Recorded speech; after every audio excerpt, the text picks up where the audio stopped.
Welcome to the Greenwood. I'm your host, Thaddeus Papke, and this is the podcast where we peek under the hood of the most famous outlaw who may have never been.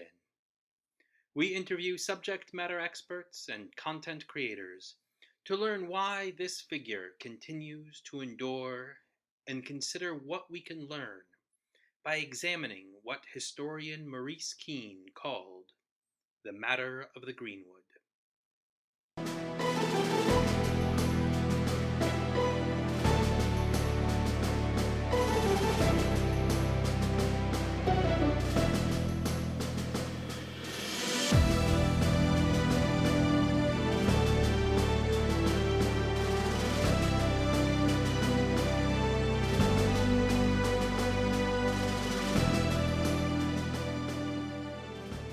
One of the consistent truths regarding Robin Hood is that his stories will be adapted into just about any form of media you can imagine. The oldest existing stories we have come from ballads that were written down in the 1400s, but were certainly based on earlier oral traditions. We also have fragments of Robin Hood plays from around that time as well. Robin Hood was present for the birth of the historical novel, being a central figure in both Ivanhoe and Maid Marian from 1819 and 1822. The 1800s would further see Robin Hood-themed operas, and, as I mentioned in episode 12, the burgeoning board game industry embraced the outlaw of Sherwood Forest. As new technologies were introduced, such as radio, film, television, and video games, stories featuring Robin Hood were quick to follow.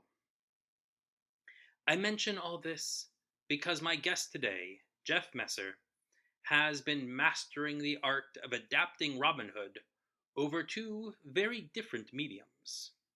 He has already had great success with his stage plays featuring Robin Hood, and as of this recording, is currently running a Kickstarter for the second volume in his series of Robin Hood graphic novels. Over the course of our discussion, we'll get at some of the distinct ways in which writing and producing a theatrical production varies from the collaborative comic book creating that he's been doing now. And we'll, of course, tease out a few details about what we can expect to see from this take on Robin Hood that sounds both interesting and new, while not departing too far from the familiar. And make sure to watch your toes, as Jeff will be dropping some names as he discusses the involvement of some big-name comic book professionals that are collaborating with the project. One creator's name in particular is likely to be familiar to anyone who is a fan of a particular green-clad, bow-wielding comic book character. As a special bonus, at the end of the interview, Jeff will reveal how listeners to this podcast can get an exclusive Kickstarter reward. Now string your bow, draw your blade, and perhaps pull a few back issues out of your long boxes as we enter the Greenwood with writer Jeff Messer.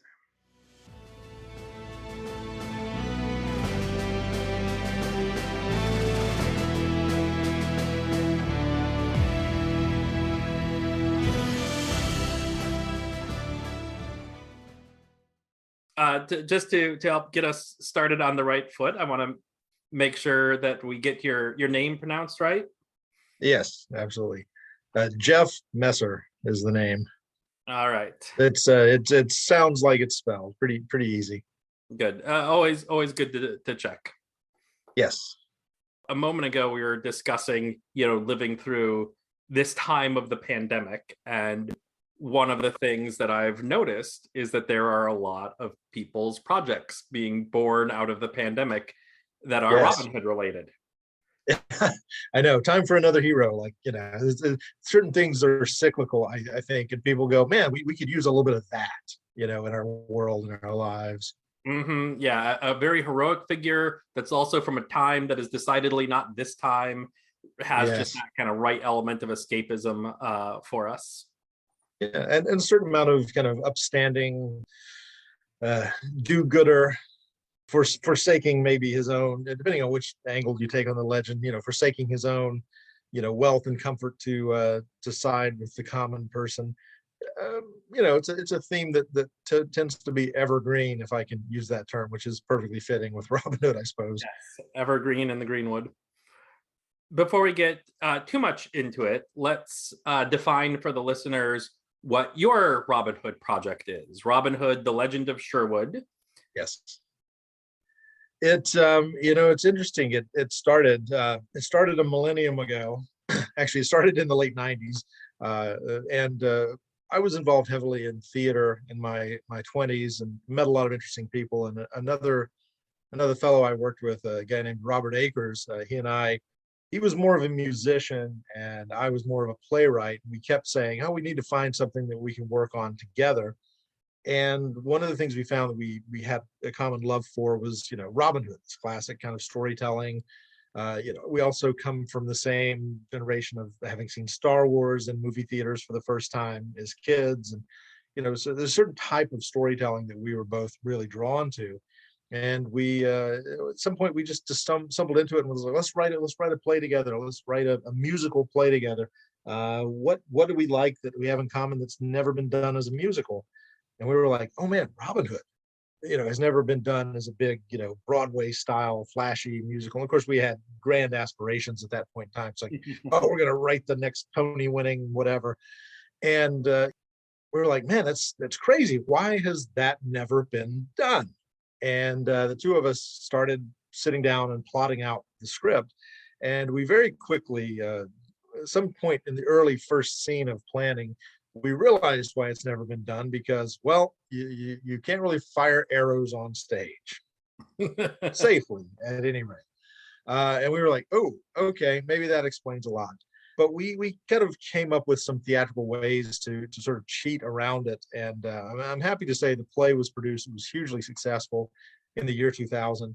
And it's been produced a bunch since at different theaters, but it's like doing on stage in a theater the equivalent of the Indiana Jones stunt show from Disney, where it's like, oh, this is a big, 10 guys on stage swinging swords at the same time and lots of falls and a very physical kind of show. But we worked with some great stunt coordinator type people early on and turned it into this spectacular kind of event. And it was very well received. And he and I had so much fun, Robert and I, that we were like, let's keep writing. Let's write more of these. Let's kind of keep going past the point where we left off with the character. And we conceived of a whole universe that takes it from the beginning of the legend to the end of the legend, and set about to write it.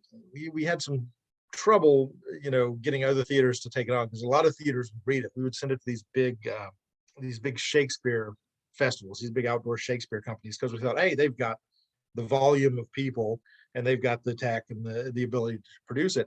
And invariably they would all come back and go, whoa, this is just going to be too expensive. This is going to be really, really pricey to do. And we did the first one on a shoestring. We worked with a regional theater that we had both worked in for years and years, and kind of blackmailed our way into them producing the show for us. And it turned into a huge hit for them. It was so much so that on opening night, they asked us to extend the production by another weekend, because the pre-sale of the tickets was so overwhelming that by the end of the first weekend, it would have been sold out for the entire run. And, to me, I always thought, and I still hold true to this, you don't have to do anything to sell Robin Hood to an audience. You can name plays, you can name a season of plays, and the audience, they're pretty ignorant of what most show titles mean. They look at a play title and I don't know what it is. Was it written by Neil Simon? Yeah, okay, I'm on board with it, or something like that. But if it's been a movie, or if it's been something big, I mean, if you announced and the same season that they did Robin Hood, they did The Sound of Music. Boom, two blockbusters back to back practically. And if the audience has seen the movie version of it, One Flew Over the Cuckoo's Nest, or what have you, or you can do any number of Sherlock Holmes or Dracula, but Robin Hood was one of those names that's like we had to do zero to sell the audience, because the audience doesn't go, so what is this about? Right. We all know it. It's in our blood somewhere, in our DNA. I think kids today are born already knowing Darth Vader's "I am your father" line. They come out of the womb, and it's like it's implanted in their DNA because it's become such a cultural staple over the past 40 years. And it's like, how you look at the kids and go, how did you know that? They seem to already know it. It's like Robin Hood is another one of those things where they just automatically seem to, everybody knows who Robin Hood is, and they kind of know roughly what the gist of it is. Robs from the rich, gives to the poor, that sort of thing. Depending on how you do it, it could be successful. We've seen plenty of movies and other versions of it in recent times that have colored way outside the lines, and they're never successful. It's always interesting to me that the things that are the most successful are the ones that go back to the heart of it. What is it really about? And that's what we made the play, about. It was like, let's do it, a little bit of that Errol Flynn spin to it, but also keep it historically accurate, really set it in that time period, but not make it too gloomy. Don't make it silly, make it fun, make it an adventure. It's a gigantic adventure, a la the first Star Wars movie. I want people who read or see our Robin Hood to go, oh, it feels like it's cut from that same bolt of fabric. And that was always our goal, and that's kind of where we stuck to it. And long story short, too late, but long story short, a number of years ago, we started talking about doing a comic book because we're like, this is a good way to kind of make that jump into a different medium and maybe get the attention of film and TV. I don't know. We'll see how that pans out. But before the pandemic, a big outdoor Shakespeare theater did the first play and the second play, because we've written 3 at this point. And they had, in their 50 years of existence, broke all of their attendance box office records. Oh, nice. 2 summers back to back with 2 Robin Hood shows. And we walked away from that going, let's do a comic book. Let's do a graphic novel. And we met, I met via the internet, the artist, Chris Geary, who is a guy who lives 30 minutes away from Sherwood Forest. So I was like, oh, this is authentic, because a couple of American dudes telling a Robin Hood story might not sit so well. But here was a real Brit who his art was perfect for it. So we teamed up with him. And when the pandemic hit, we had just started.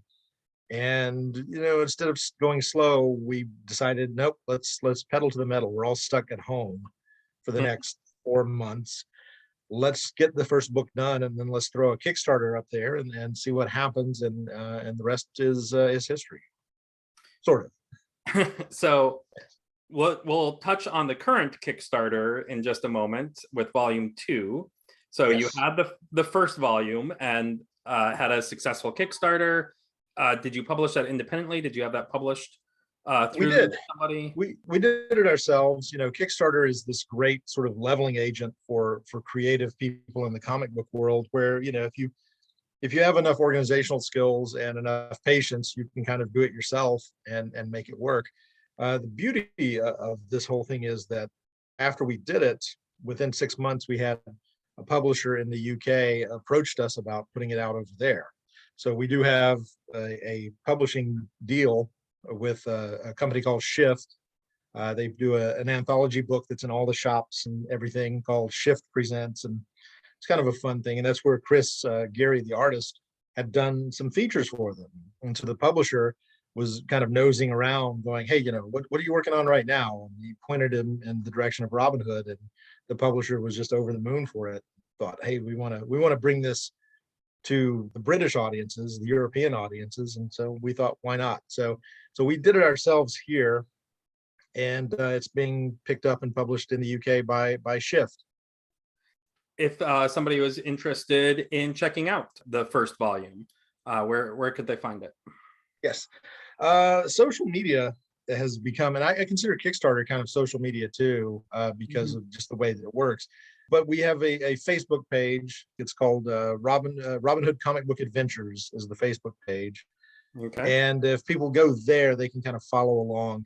The design of Kickstarter is such that, when you do the second book in a series, or the third or the fourth, or ever how many books in you are, they always sort of advise, be sure and offer all of them. Don't just go, this is issue 3. You missed issues 1 and 2. Too bad. So sad. Sorry. No. They're like, nope.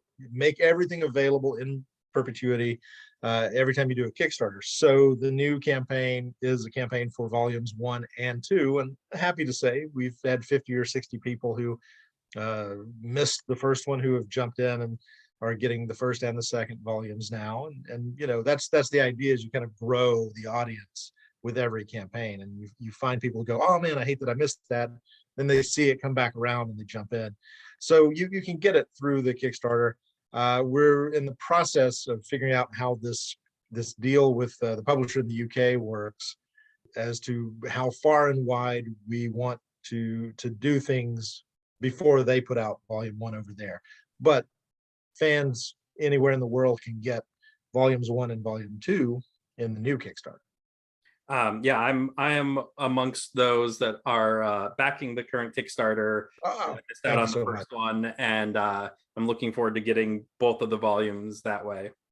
I am always so, because I've become a huge Kickstarter supporter myself, and I always go on. I mean, I'm on Kickstarter every day, just kind of seeing what other people are doing, trying to help other creators. There's a nice community that gets built out of that. And I'm always just so annoyed when I see something and I go, oh my gosh, that looks great. And I click on it and it ended yesterday. Mm-hmm. And I'm like, how did I miss this? And so I wind up following or reaching out to the person and, you know, tuning in for the next one. So it is frustrating, because I've missed out on several. I would have backed that if I'd only known. So the algorithms are not our friend sometimes.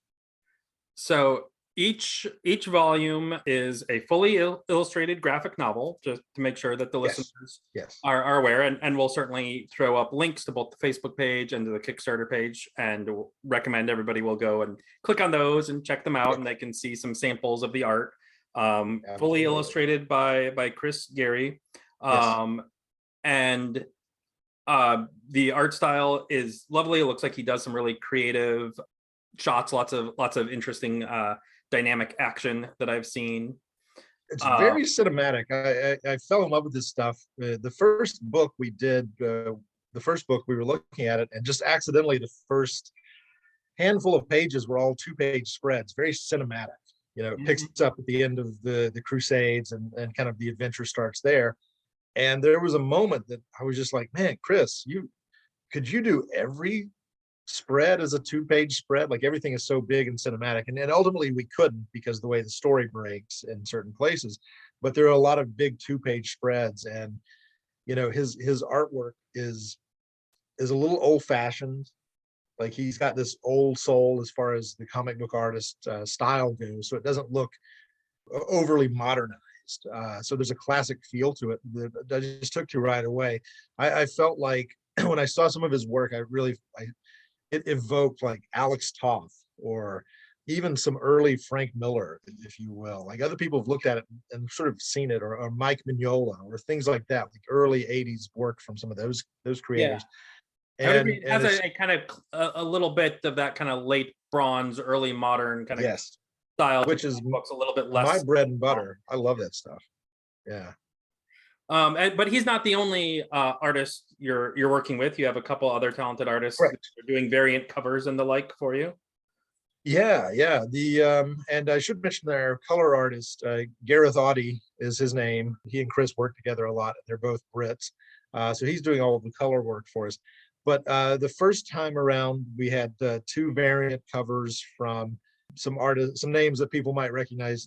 Trevor Von Eden did a variant cover for issue number 1, which was reminiscent. I'll have to send you some images. You'll love it. I met him at a con, and he was such a sweet guy. And then I emailed him and reached out to him, and I said, hey, would you do a Robin Hood cover?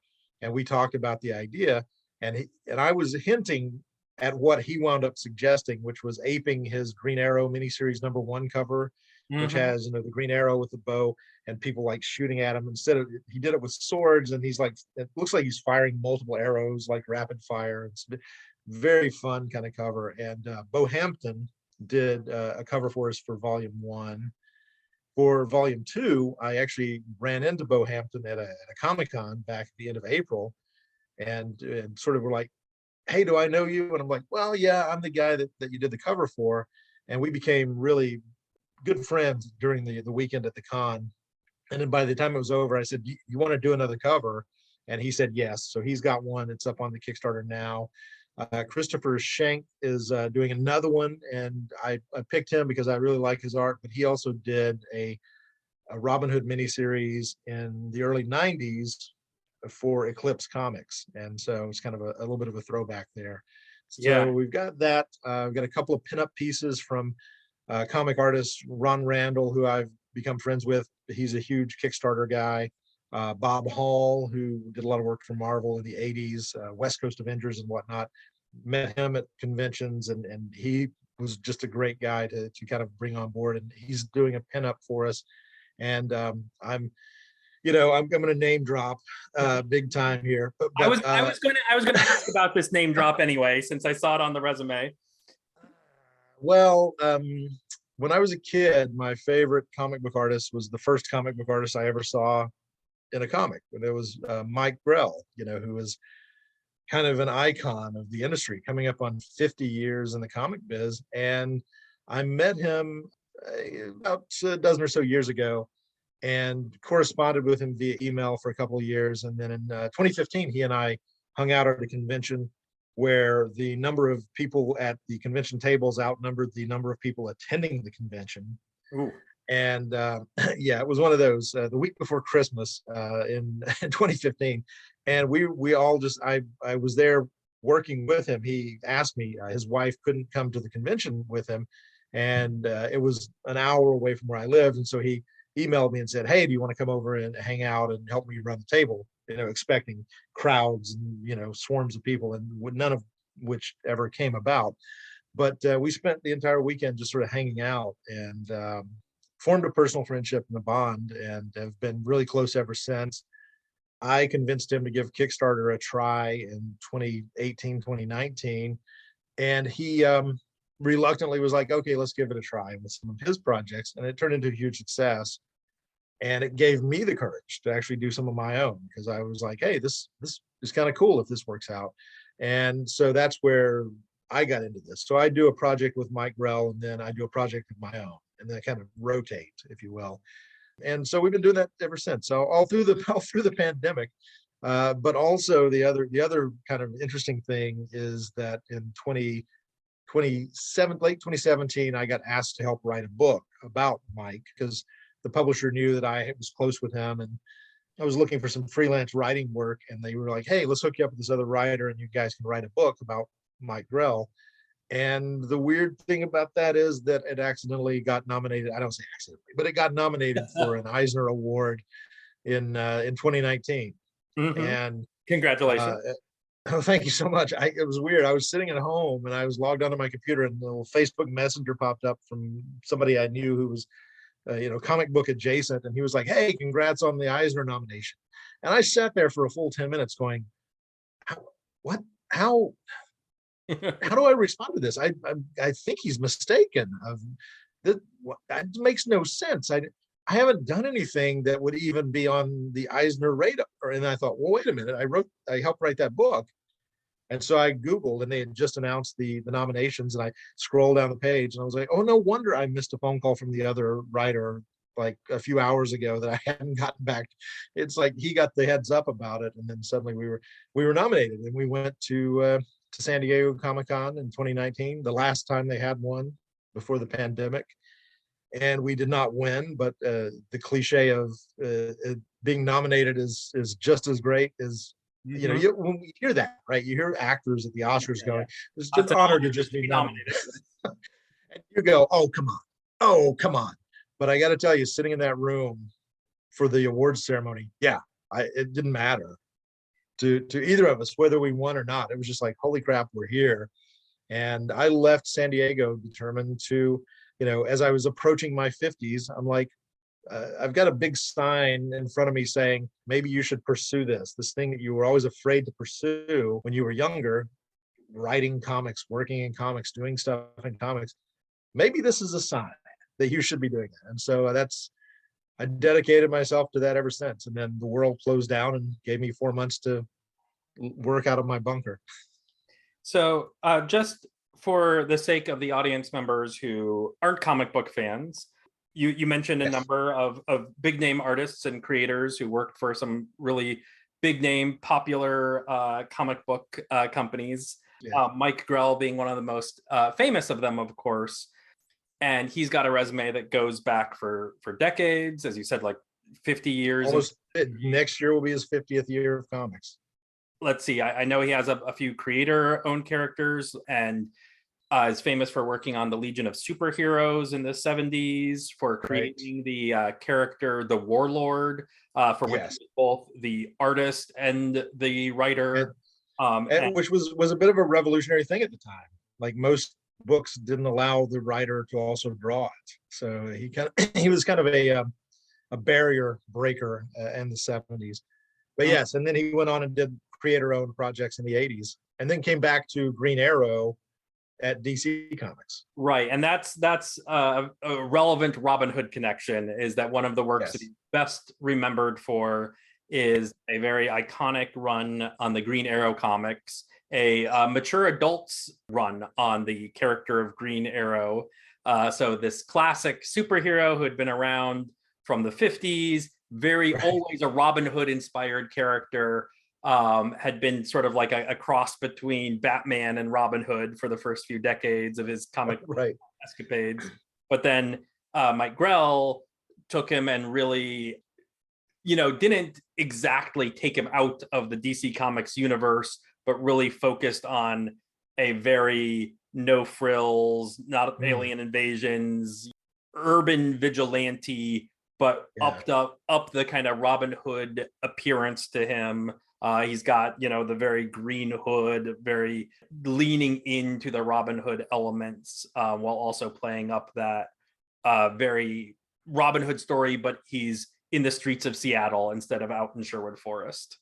Well, and the beauty of it too was that he took a comic book character that was pretty goofy for a lot of his career, and kind of made it into this. Well, how would this work in the real world if there really was a guy? Like the plausibility of what he did with Green Arrow was there could legitimately be, much like the Robin Hood myth itself. Nobody knows if it's true or if it isn't true. There's lots of speculation, lots of mystery behind it, but this could really happen in the real world. There could be a vigilante dressed as Robin Hood running around firing arrows. Now, if that happens, then I'm going to throw a disclaimer out there. I did not I did not try to inspire anyone to do that. But I think that at the same time that the world, people go, it would be kind of refreshing to see some dude who was truly kind of committing to that Robin Hood attitude. Yeah. And I think Grell tapped into that in mid to late 80s when he came back and did the revitalization of Green Arrow. Mm-hmm. Yeah, it's as I said, a very iconic series, very well remembered. Most of the volumes for that have been collected and can be found. The first one, if anybody wants to look it up, that kind of launched that series, is called The Longbow Hunters. And again, that was Mike doing both the art and the writing. Yes, beautifully done book too. Yeah, and very mature. Very mature. Like it really tagged into that mid 80s shift in comics that happened when it was like, oh, we can tell darker, more mature stories. And you had your Frank Millers and your Mike Grells and your Howard Chaykins and people like that who were like, yes, please, and they sort of open arm embraced the idea and did some of their best work. It's definitely a darker take and a more mature take. It's not silly and campy. One of the things I do appreciate about that work is that the hero, Oliver Queen, that modern readers might know better from the Arrow series, television series, he's still a very heroic figure. He is still somebody who is wanting to do good in the world, and was inspired to do good by a childhood love of Robin Hood. Exactly. What are you going to do if you're a fan of Robin Hood and you get stuck on a tropical island and have to figure out a way to survive? Well, you make bows and arrows. I was a kid growing up. I get sticks that were bent, and I would go, "Oh, give me some string. I'm gonna make an bow and arrow out of this." Never worked, but So Mike Grell is providing some art for some prints for the Kickstarter. Is that right? That's something you can get as a reward? Yes. In fact, when we did the first play in 2018 at this outdoor Shakespeare company, we came upon this idea of let's raise money for local charities while the production's going on. And how could we do that? Could we, what could we sell? What could we do? And I talked to Mike at some point and I said, hey, I'd love to commission you to do a Robin Hood piece that we could do as a poster, put the logo on for the play and do the whole thing.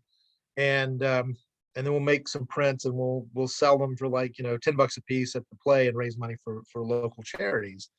And he thought it was a great idea. And suddenly he turned in this fully painted image. Like he got started on this drawing and he just sort of kept going and going and going and going. And he fully painted the thing and sent it to me. And I was just sort of blown away by it. And we made the prints and we sold them and we raised almost $3,000 for local charities during the run of the show, just by selling those posters to the audience. And it was just really kind of a cool thing, a perfectly Robin Hoody kind of thing to do. And it was great. He even came to town and did a comic book store signing and came by and watched rehearsals for the play and got to meet the actors. And so it was really interesting to have my worlds colliding like that, and a lot of fun. But after that, when we did the first Robin Hood Kickstarter and it was successful, I reached out to him again and I said, hey, I'd like to get you to do a couple more Robin Hood pieces for me. And he did two. He did one that was like a head bust kind of view of Robin Hood, and the other is more of a storybook cover kind of image, very, very heroic Robin Hood-y image. Yeah. And I gave one of those originals to my collaborator Robert Akers, like as a birthday present. I said, here, I got Mike to do a piece for you. And then we've got those on there as well on the Kickstarter. So yeah, Mike never shies away from drawing Robin Hood when you ask him to. You can tell he totally digs it. Like he's still that kid. Tarzan, Robin Hood, all that stuff. He'll be 75 years old in September, but he's still got that kid at heart thing going. That's wonderful. And yes, and people can get those on the Kickstarter as well. The only place they can get them, in fact, is on the Kickstarter.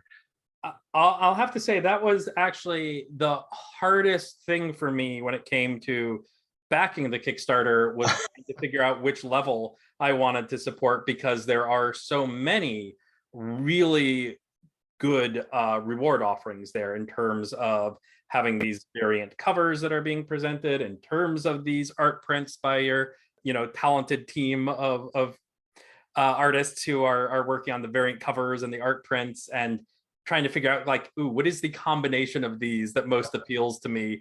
And also, certainly making sure that I get the graphic novels themselves. Speaking of both the Kickstarter though, and charity, yes, there is a charity connection with the Kickstarter, comic books for kids. And so yes, I was hoping that you could talk a little bit about that involvement. Absolutely. It's another relationship that we started before the pandemic. Everything in our lives now is going to be, well, before the pandemic and after the pandemic, this and that. But, it was one of those things, the guy who runs comic book books for kids and I, we had a 2-hour phone conversation one day just about different kinds of things. He does a coloring book for children's hospitals, and he wanted to get a Mike Grell piece donated. And so I asked Mike, I said, hey, how about if we just do the black and white version of your Robin Hood theater poster in the coloring book as, something that they could offer. And he was agreeable to that. And so we did that. And as a trial balloon of, can we do this on Kickstarter, we did a young Robin Hood comic book. We'd written a few plays. Theater that had produced the show years ago had asked us, do you have any kids versions of some of this stuff? And so Robert and I over a weekend sat down and wrote a couple of one-act, teenage Robin Hood learning the lessons of life and all that stuff. And we met a local artist, a young artist with a kind of a cartoony anime style that sort of suited it. And so we did a young Robin Hood comic. And the idea was, hey, we'll send these to children's hospitals. We'll send, hundreds of these to schools, whatever, we print. We'll make sure to add this component, because it just felt like the right thing to do, is to find something charitable to hook into. And then, of course, again, the pandemic happened. And so the idea of sending comics to hospitals and the idea of sending comics to schools, which were being done via Zoom and whatnot, the brakes kind of got put on that. And so we were just coming out of this era where, we still have a lot of those books ready to go to send to these organizations, to these schools. And we have given tons to teachers. We've sent some to schools. People have asked, hey, can we get some copies? And so far we've given away several hundred copies of the books, but we want to do more. We just haven't had the chance to do it yet because the limitations of the past couple of years. So we're very excited to be doing it now, fully committed to the idea of shipping a crate of books off to Comic Books for Kids and having them distribute them throughout to cancer wards and to other places, children's hospitals around the country. Very important to us, and something that every time we do one of these, we're going to include that as part of what we're doing. Yeah, that's absolutely fantastic. And in addition to the entertainment component associated with this, there's some good heroic lessons that one gets from reading Robin Hood stories, a bit of moral fortitude that might bolster us. But there's also an educational component that you're including. Yes. Happily, we did just a one-page thing. We didn't want to overwhelm people, but in the Young Robin Hood, we did just a one-page of relevant things around the history, the time frame of Robin Hood, what it was like to be living during that era, and so forth. And in the main Robin Hood book as well, we're keeping that going a little more, moving it up to a slightly older audience. There's a certain amount of historical perspective that can get lost easily. The last Robin Hood movie that came out seemed to be all over the place as to where it was in history. It's like, wait a minute, this doesn't look like it's in the right time or place. This doesn't make sense. And so Alan Wright, who runs the boldoutlaw.com website, he was one of the first guys back in the late 1999 when we wrote the play. Yeah, his website was just barely up and functioning. We sent him a copy of the play, like, hey, you're one of the only people on the planet with a Robin Hood website. Here, look at our play. He's still one of the only people, and it's still running. Yeah, and it's still running, and it's still getting so much better. He's done so much with it. What a dedicated life that is. But he's a super great guy. And so we reached out to him for the first Robin Hood book and said, hey, would you write a one-page-ish historical perspective on what's happening in and around the story that's happening in the book? And he obliged, and it's a great little addition that we include in the books now, is a little bit of a historical essay, I guess you would call it, from a guy that we say is one of the foremost authorities on the subject of Robin Hood, whether he likes it or not. If you've been around 23 years doing a website, you're official, I think. Yeah, and he's still very plugged into Robin Hood scholarship. Yeah. Yes. So we're super happy to have him on board, because the first time we sent him our play script, I think he liked it, but he didn't like it that much because the first draft had a few problems. So we're happy now that all is forgiven, because we fixed all the problems and it's much better. So speaking of the historical aspects, how important was that to you and your collaborators in terms of getting that sense of authenticity on the page? It was very important. And again, you could go really dark with it, which I think some people have tried over the years, because obviously not a happy time to be alive for a lot of people during that era. And you could easily go too fanciful in the other direction with, the idea of, the merry men, the men in tights kind of thing. And it's like, that doesn't seem authentic. So we tried to strike a balance. We wanted to feel more Errol Flynnish, more swashbuckly, but also keep it grounded in the period of time that it takes place. That period of time, is this the 1190s while Richard is at the Yes. Yeah, the 1190s. That, and to me, there's a richness around King Richard and Prince John and all of that nonsense with that family. And having been a theater guy, I once upon a time, 30 years ago, I played Jeffrey in The Lion in Winter, which is the middle brother that nobody cares about. Because he died before the Robin Hood stories take place. He died before it started. Yes. Yeah. And he was kind of the instigator of Prince John, like, hey, go do this and get in trouble. So it was a lot of fun. So I, having done that play, I fell in love with that period of history and did tons of research. And when you discover that Robin Hood sort of bumps into that very conveniently, if you go with that particular construct of Robin Hood, I thought, well, gosh, I already know enough of this history, and there's a lot of fun to be had around that time. The Crusades, for better or for worse, kind of, in hindsight, you look back and go, well, that was a pretty ugly time, and how would that affect someone from a perspective of, you go into something thinking this is a noble, just cause, and then you see it up close and you go, maybe not. Yeah. And we thought that's an interesting thing to bring to Robin Hood that doesn't necessarily get focused on very much, like the crisis of conscience that he has to go through to decide he's going to use his particular skill set that he's acquired as a war veteran to lead a rebellion, versus I'm just going to go home and kick back and live the easy life as I could choose to do.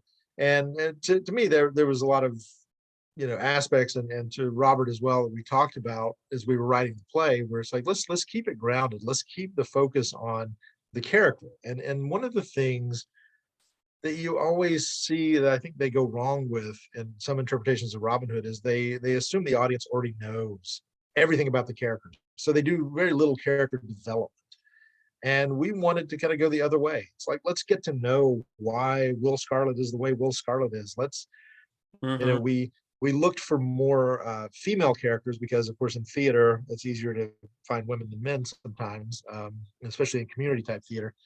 So we expanded as much as we could on female characters. We took something from the Howard Pyle book, Ellen, as Alana Dale's wife, and we're like, perfect. They're married, they're a couple, and they have this existence that fits that. There's a servant in the castle who's a spy, working with Robin Hood and his men, risking her life to get them secrets. There, is a younger woman in the camp who has, this sort of teenage infatuation with Robin that kind of leads to some tension, if you will, between the characters. So there's lots of things that we kept trying to build out of that universe. And for the sake of the history of it, is to try not to make the humor or the jokes or any of those things, and then there's humor, there is levity, of course, too hip and too modern. It's like, how do we keep it grounded? How do we keep it feeling as though it's authentic to the time period? But also, again, that's the struggle, is don't go too terribly dark with it. Keep it hopeful on top of everything else. There's one aspect about the degree of authenticity that I'm looking forward to seeing how you explore, an area that is sort of antithetical to what you see presented in Howard Pyle, and that's the presence of the entire season of winter. Because in Howard Pyle, everything is the merry month of May. It's a constant late spring that the characters live in. But of course, being outlaws living in the forest, the winter is going to be an especially dangerous time, and that often gets glossed over in Robin Hood stories. But I understand it does a major component in this second volume of your series. It really is. And what's fun about that is, when we were working on the first book, I saw Chris Geary, the artist, posted something on his social media that was a winterscape scene that he did, and I just went, oh my God, that's gorgeous.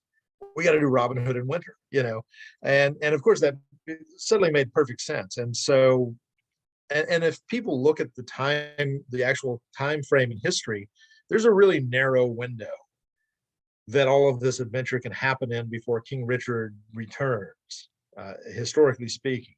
And so once you kind of say we're sticking to the actual chronology that is true to history, there's a little tight window to squeeze everything into. And so we have Robin returning in the late fall, in the autumn. And of course, he kills the guy to save much from, the sheriff's men for poaching a deer. And as a result, he kind of makes this boastful claim about, we're going to fight back and all of this stuff.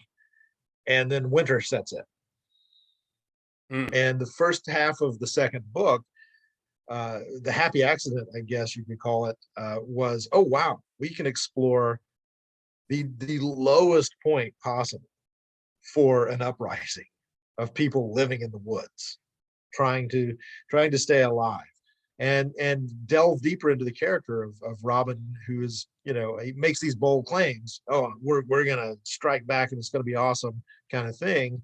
And then suddenly the coldest, snowiest winter that any of them can remember just drops on them. And he spends those months trying to decide, how stupid am I? Can I do this? And, have I just made the biggest folly of my life? And he has an encounter with a family and with a wealthy estate owner whose son died in the Crusades. And that's where the moment of commitment that we came up with was, that's where his decision to rob from the rich to give to the poor comes. You hit this lowest point possible. Haven't eaten in days, maybe weeks.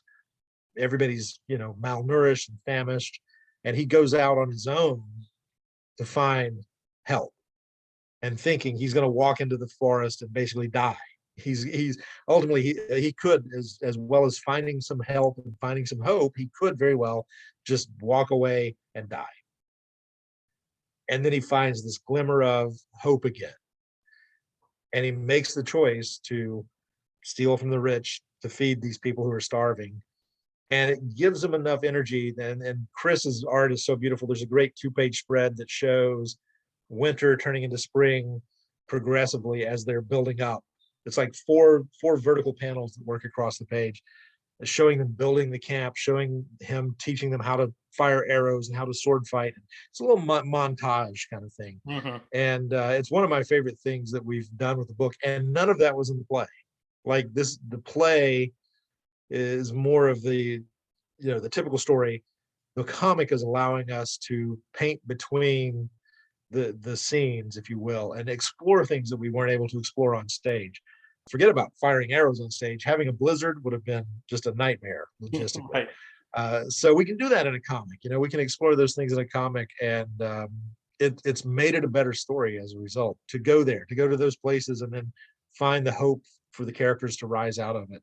You can put your protagonists in a lot more danger when they're, ink on a page instead of a real person. Oh, absolutely. We started the story in the Crusades, before, it's like, you can't do that on stage, but we could do it on the page. And it was a lot of fun seeing it come to life and going, what makes this person who he is? What makes this person decide to become the leader of men, leader of a rebellion of sorts? And exploring that as a writer is a lot more fun. Does the play have the same title, Robin Hood, Legend of Sherwood, or did the play have a different title? It does, yeah. The original play, and there are, we've developed it now into 4 full-length scripts, 3 of which we've written, and one of which may never get written because we'll just do it in comics and just keep going if this turns into a success. But the original play was Robin Hood, the Legend of Sherwood. Then when we wrote a second script, we had to come up with another kind of subtitle. It's like Robin Hood blank, whatever. So there was a Robin Hood Quest for Justice is the second script, and The Outlaw Returns is the third script. And the way the scripts are constructed is the first 2 are the early part of the legend up to King Richard's return. And then there's like a 15 to 20 year gap. Mm-hmm. And then it gets you up to the point where you're close to the Magna Carta being signed. And all this, it ends on this high note of Richard coming back going, yes, we're back and England is awesome and you guys are great and everybody's going to be happy again. And then, of course, history taught us that Richard basically went, yeah, it's too wet and cold here. I'm going to head back out. And I'm going to France. He ditches them, and then King John becomes King John. It's like, well, wait a minute, we didn't really. And this is something that people. I was going to say American politics has taught us this lesson, but I think the world over, you kind of see this where it's like the more things change, the more they stay the same. And so we put this 20-year gap, almost 20-year gap in the story where, they get older and they've learned to sort of live with the status quo to a certain point. And then the barons, as history, shows us, the barons, King John was so bad that even the rich people turned against him, which, by the way, that's, the rest of the world should look to that. It's like when that happens, maybe we'll finally turn the page, right? When ExxonMobil storms the castle, we'll know that, hey, we're going to win this war. But until then, it's like we just got to deal with it. Hopefully ExxonMobil doesn't sponsor the podcast. Or I hope I didn't ruin a sponsorship deal for you. But no, the idea that they've all become complacent and then they sort of get pulled at an older age back into this story around the time of the Magna Carta was a fun idea. And so we write to the end of the classic, Robin dying in Little John's arms and firing the arrow out the window, very Shakespearean ending. That's at the end of the final play. So it's 2 early and 2 later plays that tell the whole story of Robin Hood. And eventually we hope to do all of that in comic book form.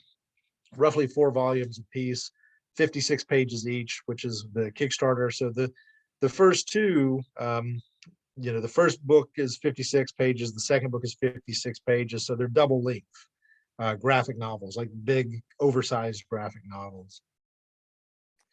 It'll be 4 to tell this story. Once we get past that one, the next installment will be 4 more, and then, if and when we get to that 15-year time jump, we'll do 4 and 4. So it'll be, let's see how my math skills work out. So what is that? 16? That's a lot of Robin Hood.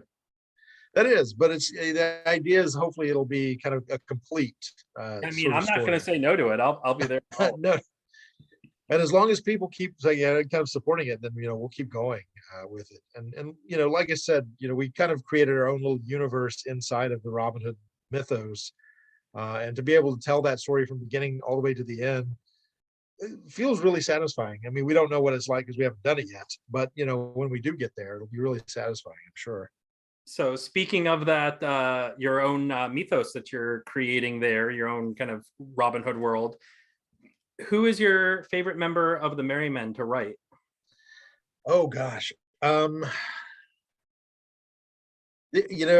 are we created a buddy kind of relationship between Will Scarlet and Alan Dale that's a lot of fun to write. And by making Alan Dale a married man and Will Scarlet just being the irascible kind of scoundrelly kind of guy, that's a fun dynamic. Those 2 are fun to write together. And the depth of sort of the supporting characters is really the joy to write. I mean, it's a terrible thing to say. It's like, oh yeah, Robin Hood, he speechifies. Robin Hood always says the right things, yada yada, all that stuff. It can get a little dry at times because there's certain things that as a character functionally he has to do. Right. And in the second play that we did, because of that, Will Scarlet and his poor temperament gets him into some predicaments that bring his character out to kind of the forefront of the story.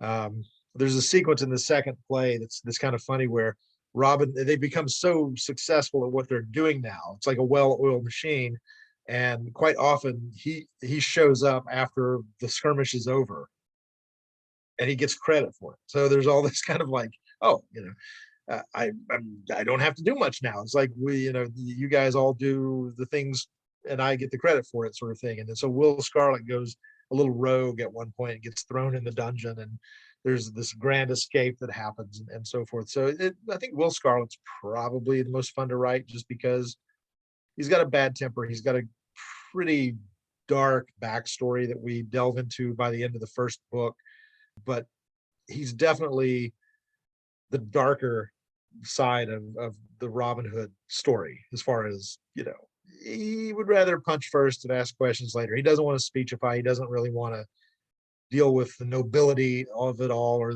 the high-mindedness, maybe the Robin Hood lofty kind of goals.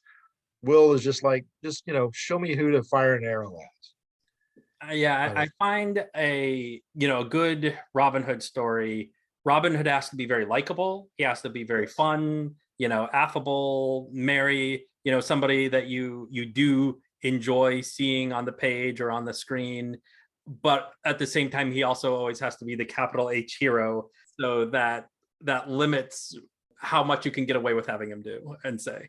Exactly. And so that was the fun. In the second play, like I said, we let Will Scarlet kind of run loose a little bit more than Robin Hood. And as a result, it was a ton of fun. Like, oh yeah, this guy's fun to write because he gets mouthier in a different way than Robin Hood does. Robin Hood's very eloquent and very, he has a certain flair, a certain flamboyance to him, and Will Scarlet is more of a blunt object. It's who's kidding who? It's the Han Solo character of the story. If we're going to go into like modern parlance, and everybody, in the beginning you're like, Luke Skywalker's awesome, and in the second movie you go, yeah, but Han Solo's cool. Yeah.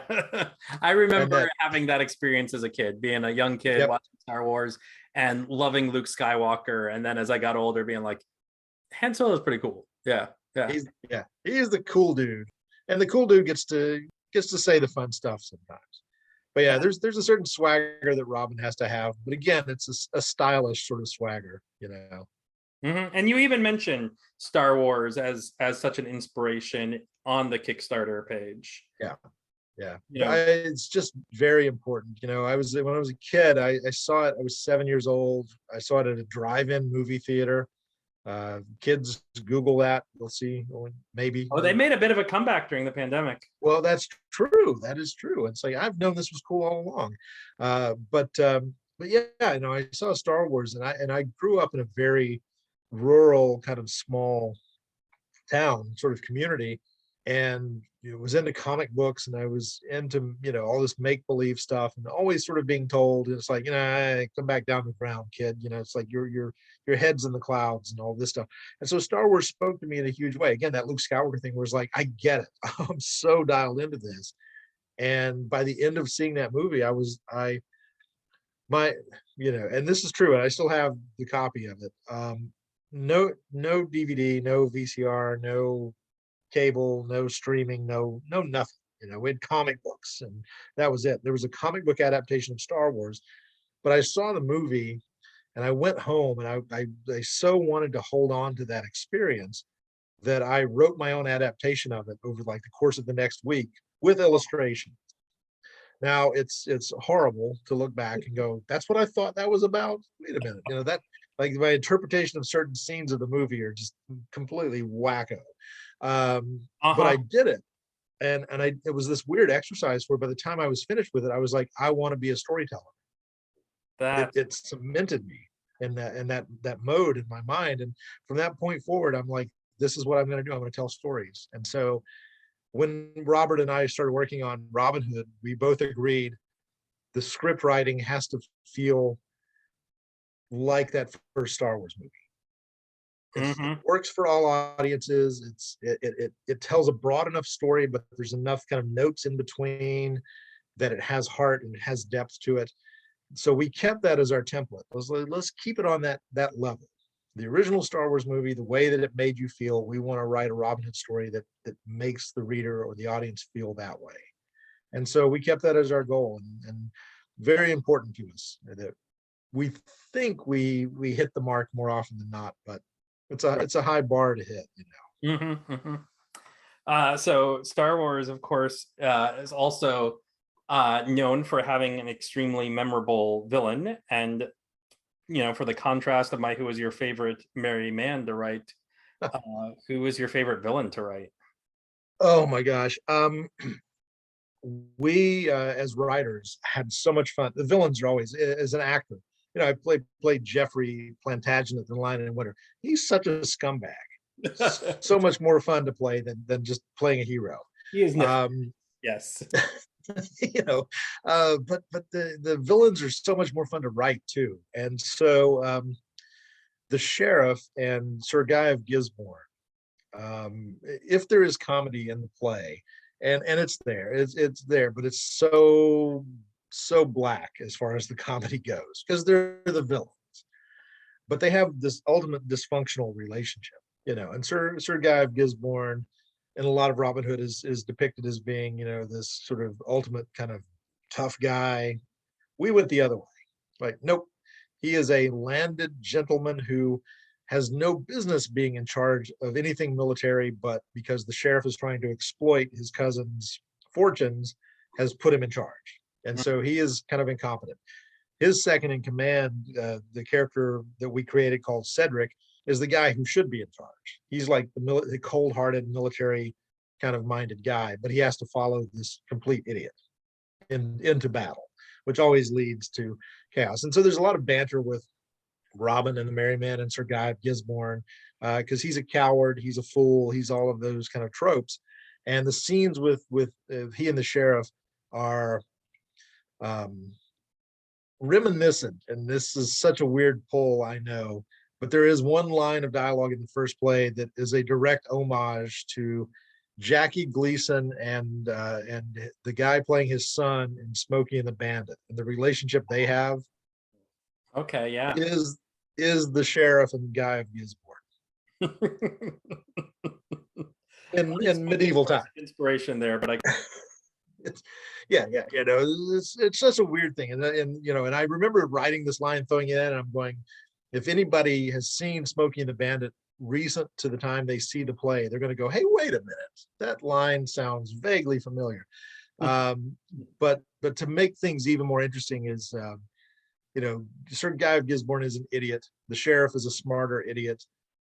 The sheriff's wife is smarter than both of them. And so there's this whole pecking order.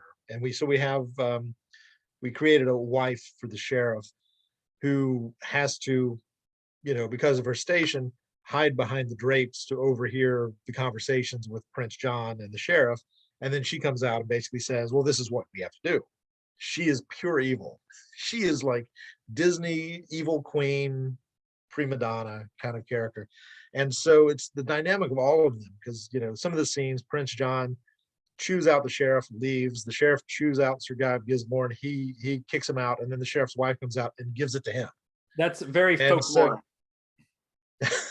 Yes, it is so much fun. And audiences, when you watch the play live, the audiences get such a kick out of watching this power dynamic of three incompetent men all trying to blame each other, and then one woman coming out and just smashing it all to pieces and putting them in their place.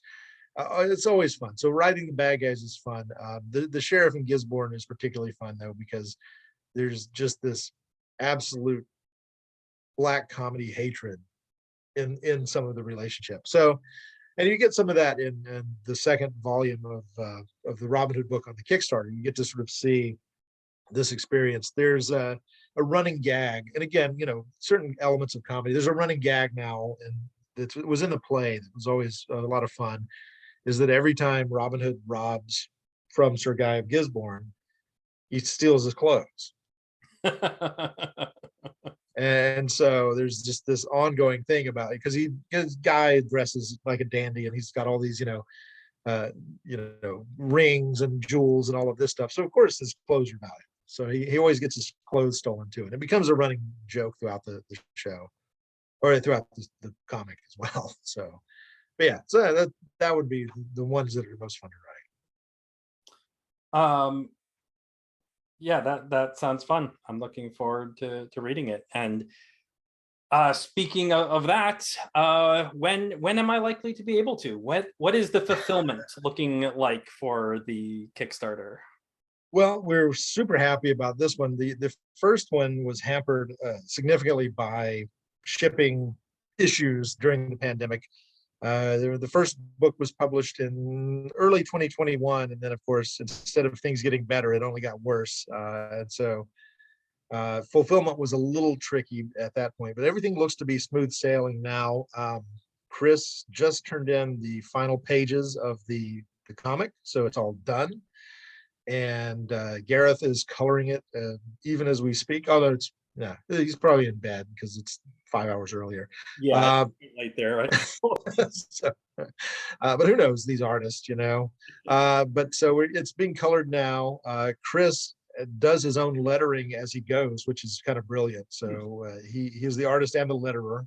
So it's already done. You can read it in black and white, but the entire book is finished. Once the Kickstarter is over, I imagine maybe a month to 6 weeks before we send it to the printer after that. So we waited a little bit longer than we wanted to originally for the second volume, and a lot of it had to do with the shipping and all the just kind of the post COVID crisis kind of stuff that was getting in the way. But also I thought, let's get the whole book done, so we're not really having to wait, so that we can immediately jump on it and ship it out. So I would imagine everybody should have it in hand by September, October. Okay. That's the goal. Before Christmas, for sure. Because, of course, Shift in the UK wants to put out volume 1 in the UK by the end of the year. And so we would rather us be working on volume 3 when volume 1 comes out over there, so that we can stay ahead and have a reasonable, every 6-month release in the UK, hopefully, with the books there. And the UK book, just by the by, has an exclusive variant cover. Oh no, I guess it's the only cover in the UK. But the UK cover from Shift is by Barry Kitson. Okay. Who's doing the art. So we've got a brand new cover on the UK book, which hopefully before this whole thing is over, we'll have included copies as part of certain bits and pieces of the new Kickstarter. Finalizing that right now in the final week or so of the Kickstarter. So hopefully, yes. Yeah, and you just posted today, for the date of this recording, the pencils for the non-variant cover by Chris Carey. Yes, Chris did the pencils. He'll have the inks done very quickly. Yesterday we spoke, and he told me the idea, and I was like, oh my God, that's brilliant. I love it.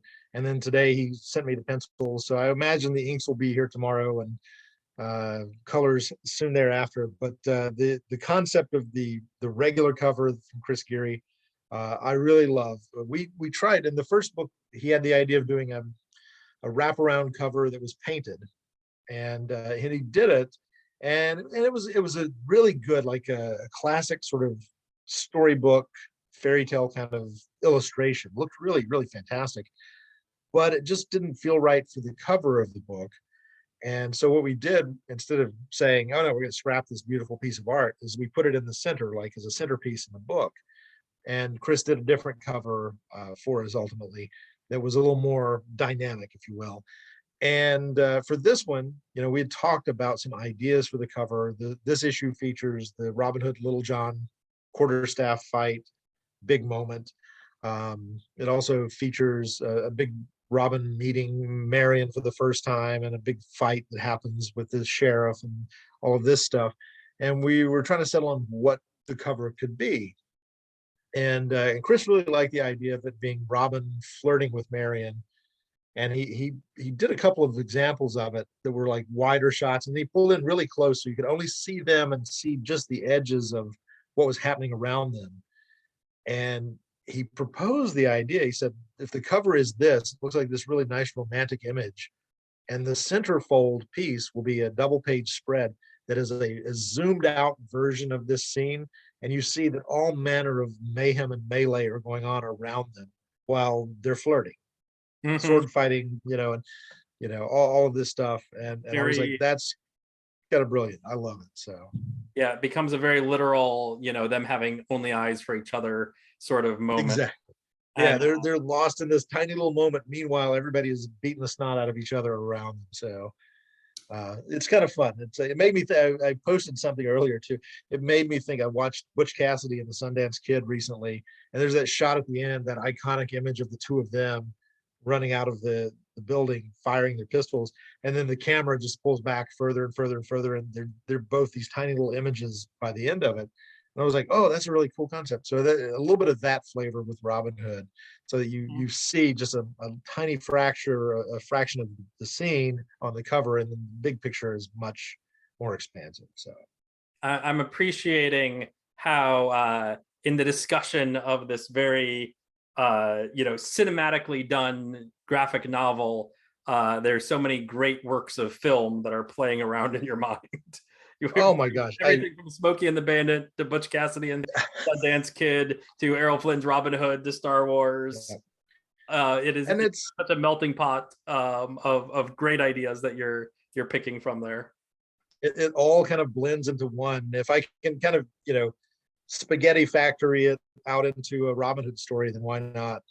Mm-hmm. Yeah, Yeah. absolutely. Before I let you go, I want to make sure that we get a little bit of practical advice also for backers. I'm looking to get this episode out a couple days after our recording. Right now, I think we have 18 days left in the Kickstarter. By the time this comes out, we should have 16 or 15 days left Sure. in the Kickstarter. The final 2 weeks, roughly, I think. Yeah. So we'll get it in when there's 2 weeks left. So if you're listening to this when it comes out, you've still got time. There will be a link in the show description for the Kickstarter. You could also, go to Kickstarter, search Robin Hood, Legend of Sherwood, search under your name, Jeff Douglas Messer. Should be easy to Search find. for Robin Hood graphic novel. You'll find it. Yes. Yeah. And look for a couple of different backer level items to be announced in the final 2 weeks as well. We've got a couple of things up our sleeves, a couple of biggies. If anybody out there is a big spender, we've got a couple of large ideas that we're going to foist on the world in the final days. There are a couple of those that you already have up that are pretty exciting. The treasure trove idea that includes those comics from the 90s that were done by Christopher Schneck's work. Yes, that's it. Yeah, you've got images of those covers up on the Kickstarter. They look beautiful. I admit I'm very curious about that series. You've got also custom art prints as options. Getting included into the story is even an option. Yeah, we had the first book. We had a couple of backers who appear on pages of the comic, and they get the original artwork of those pages sent to them with their likeness. In those instances, they were just minor characters blended into the story. I'll go ahead and reveal it. Is that we've got a couple of major characters that we're going to offer up to backers who want to really be in the story. To have their likeness. One of them is the aforementioned sheriff's wife. So we also have a couple of good male characters that we are yet to introduce, including Friar Tuck, who is going to be in the third volume. So there's lots of options for all shapes and sizes. How's that? So there are a couple out there. Although I'm not really sure. I'm wanting to give Friar Tuck away because secretly I told Chris at one point, I said, when we get to Friar Tuck, I want him to look like Mike Grell, who is very Friar Tuckish now as he's gotten into his older years. So I was like, I'd like to surprise him with that. It might be the end of our friendship though, so I'm not sure. I'll throw out there as a suggestion for anybody listening, if you've got a partner or a friend who's really into Robin Hood, you could get that tier as a gift for them, get them drawn into a Robin Hood comic. That'd be cool. Absolutely. I did another Kickstarter recently that's like an 80s spy kind of anthology series. And I'm incorporating something that was popular in that with the new Robin Hood book. And that is, even if you're not in the book, you can get yourself drawn, your likeness drawn by our artist, Chris Geary, as an outlaw or crusader, as a member of the Sheriff's Men, or whatever you want. You can have your likeness done, which I've always thought would be a cool thing. Not like when you go to the theme park and the character artist is like, sit down and I'll draw you with a giant head riding in a tiny car or whatever those artists do. But this would be an authentic, like, you look like you fit into the story and could even be in the background of the scene at some point in the comic itself. So that turned out to be a lot of fun. And I had people in the other project who did that, wanted to be spies, or draw me as like a spy or an assassin or a femme fatale or whatever. And we had 15 or 16 people who all jumped in going, this is so cool, for like $125. Yeah, draw me out, do that. And so it was fun. And then I got to come up with character names and bios and stuff like that for them. So we've got a little bit of that in this campaign, and several people have already jumped onto that. Having your likeness on the back cover as a character interacting with Robin Hood, because we have to have a piece of art on the back cover. That's already been taken. Somebody snagged that one. off the campaign. So we're trying to come up with some other big ones like that if people are interested. Yeah. It's a unique thing. Kickstarter can do that, where we're kind of custom creating all these projects. So the people who support it can be a even bigger part of it, immortalized, as it were. Yeah, it's really fun. Like I said, there's many options, lots of different ways to consider getting involved, whether or not all of these fantastic art prints and variant covers and chances to get yourself drawn by the artists appeal to you or not. You can also get in for digital or physical copies of one or both of the books. Yep, absolutely. And if you're on the fence, the digital is the easy way to go. I'm too old and set in my ways. I can't read digital comics. I have to like hold on to things, tactile, and I've encouraged people in the past, if you're worried about shipping, because here's the honest truth: shipping, let's say, to Australia now, and there was a point when packages were not even allowed into Australia from the rest of the world during the pandemic. But to ship a book with a retail value of $15, roughly what this one is, cost about $30 to ship.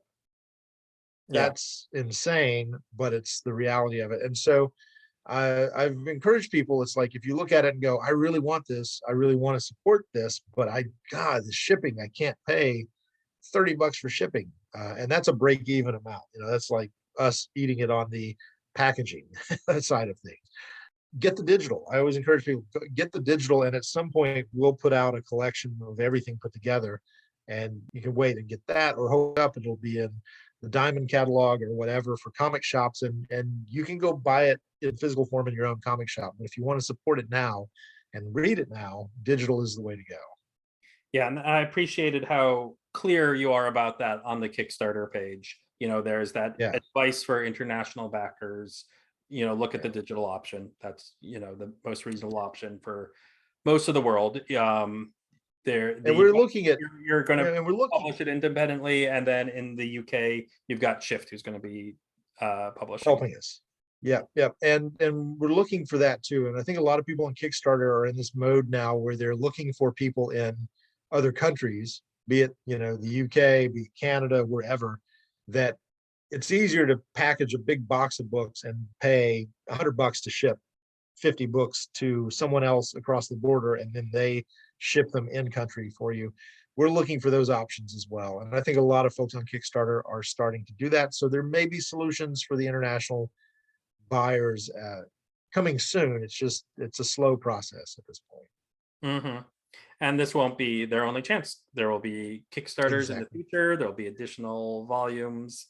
Yes. So we'll, of course, make sure that people stay aware of these as they come out. Appreciate that very much. Yes. We got to band together, this Robin Hood community. Yes, exactly. If the supporters of Robin Hood can't band together, who can? Like that seems on the nose. There's no hope for the future. If it can't happen, there's no hope for the future, right? Right. Okay, well, thanks a lot for joining me, for discussing the Kickstarter, discussing the process going into the creation of these comics. I'm really excited to get to see them, and I'm a lot like you. It's going to be real tempting to read the digital copies just to see them right away, but I also love having the physical copies, so I'm going to see if I can make myself wait. Yeah, it's tough, but like I said, I support a lot of Kickstarters, and they'll send me the digitals, and I won't even open the emails. I'm just like, nah, I'll wait. I'll just wait. I just, there's an experience of holding the comic and reading the comic that is very important. I do want to throw one thing out to any of your listeners, listeners of this podcast. If you come and you pledge on the Kickstarter, drop me a note and let me know that you listen to this podcast, and anyone who is a listener of your show will get included with whatever level they get a Robin Hood challenge form. Ooh, okay. Yeah. A unique item. We made it for the first Kickstarter. I have a number of them left over from then, but they're really cool. They're 50-cent piece sized coins, or I am saying that, and the international listeners are like, I don't know what size that is, but anyway, they're really, really kind of fun and cool. And we'll include those, but you have to mention that you heard it here. Yep. Heard it on Into the Greenwood. There we go.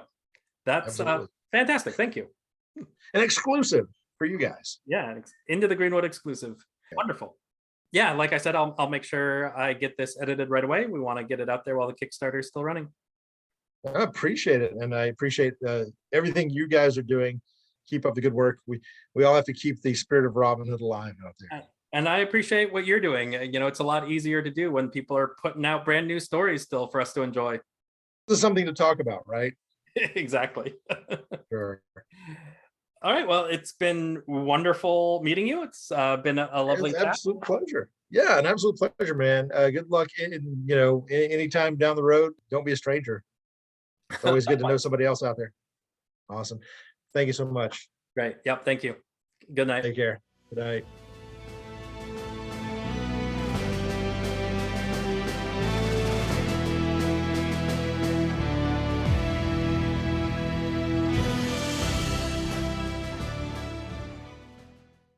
My thanks again to Jeff Messer for joining me in the Greenwood.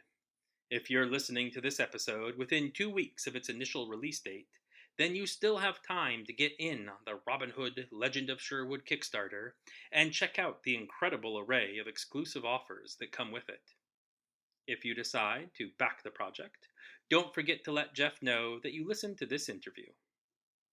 If you're listening to this sometime after the Kickstarter has ended, then it might be worth following him anyway, as they have more volumes already in the works and will always make sure that the first volumes are available. If you're interested in sharing your thoughts about your favorite comic book adaptation of Robin Hood, your favorite story by Mike Grell, or maybe what heroic or villainous character you'd create for yourself in a Robin Hood tale, then feel free to get in touch via Twitter, Instagram, or Facebook, where we use the handle @IntoGreenwood.